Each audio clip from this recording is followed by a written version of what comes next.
So it's the beginning of a new month, and it's time once again for Top 10 Tuesday. And this month I'm doing my top 10 favorite comic book inkers of all time, at least as far as right now. Like most things, this is subject to change. But right now, at the time of this shooting, this is what I've come up with for my top 10 favorite comic book inkers. Now, at number 10, I've got Dan Green. Now, I know Dan Green mostly for his work on Avengers and X-Men, and he's just a straightforward, solid inker that never overpowers the pencil, and that's kind of an important thing. At number 9, I got Danny Miki. Now, I love Danny Miki's work where he's inking David Finch, and also when he inks Joe Quesada. I think he does a really great job there. And really, I like everything I've seen him do, and again, no, it is mostly on David Finch and Joe Quesada, but man, it works really good. It's a little bit gritty, almost like an Ernie Chan kind of grit, but not that gritty. I think he strikes that really good balance right there. At number 8, it's Scott Hanna. Now, I know Scott Hanna primarily for his excellent long run as inker on Ultimate Spider-Man, where he inked Mark Bagley's pencils. And I just think he did a great job there. And really, I like him on everything I've seen him on. He reminds me a little bit of sort of Terry Austin. He has that tight cleanness that Terry Austin's famous for. And he has that too. And I think he's one of the best.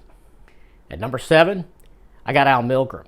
Now, he's best known for a lot of us old school Marvel fans for his terrific 10-year run as editor of the anthology Marvel Fanfare, which was a favorite for a lot of us that came into comic books in the late 70s, early 80s. It's really good stuff in there. But anyway, he's a solid artist as well as, an inker. He also pencils, fantastic editor. I don't think anyone inks Jim Starlin better than Al Milgrom. And really, he's yet another example of a solid inker, reliable, never overpowers the pencils, just does it and does it well. And that's why he's number 7 on my list. Number 6 on my list is Klaus Janson. He's best known for his killer work on Daredevil, both as a penciler, but most notably as inker over the fantastic pencils of Frank Miller. And that's certainly what I remember him most from. But he is a living legend. He has been inking and occasionally penciling and coloring since the early 1970s, and he's still at it, and he's still one of the greats. At number 5, for me, it's Ernie Chan. Now, some of Ernie Chan's early work, he was credited as Ernie Chua. Oddly enough, Chua was a typo on his birth certificate, which he later fixed. So that's why you'll see in some databases and in some old comic books, it'll say inks Ernie Chua. It's Ernie Chan, same guy. Ernie is a very heavy-handed inker, and he often uses really thick and dark lines and shading. And this style, in my opinion, only works well over someone who does very light and loose pencils, like Big John Buscema. And that is the guy he worked with for decades, I think about 20 years, over 20 years. He was the primary inker for John Buscema's pencils on Marvel's Conan the Barbarian.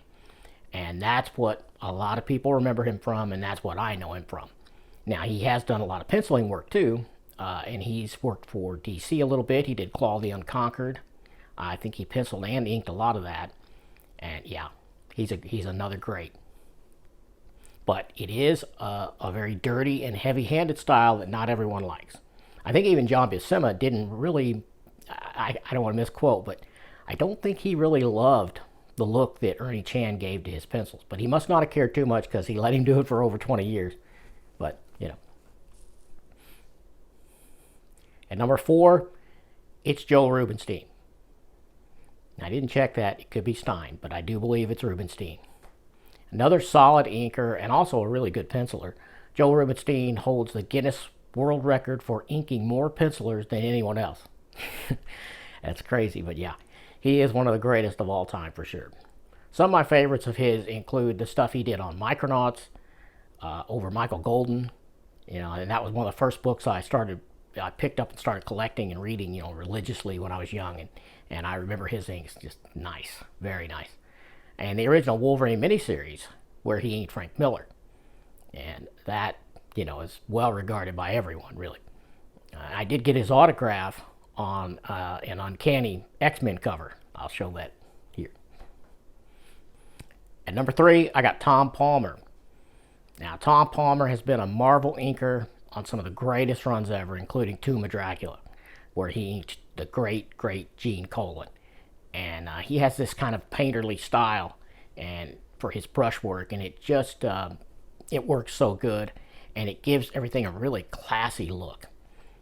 In my humble opinion, Gene Colan has never looked better than when he's inked by Tom Palmer. I mean, that's the highest praise I can give somebody, because for me, Gene Colan's way up there. Yeah. He also did a lot of Avengers over Neil Adams and John Buscema. His style has that, like I said, it's got that brushed, classical look that I just think is gorgeous. And he is one of the greats of all time, for sure.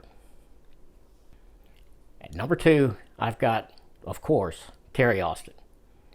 He's probably known by most fans for inking John Byrne on Uncanny X-Men. And that's certainly true for me. I mean, that's what stuck it in my mind forever. I don't think John Byrne has ever looked better than when Terry Austin inks him. I mean, it's just as simple as that. I think it looks better with, I think John Byrne looks better with Terry Austin inks, even better than when he inks himself, and that looks really good too, but, my opinion. But here's the thing, Terry Austin can ink anyone and make them look better. I'll run some examples here of him inking some of the big hitters, and it's just fantastic. But at number 1, for me, and this is probably no surprise to people who have been following some of my other top 10s and my reviews on this channel, it's Bob Layton.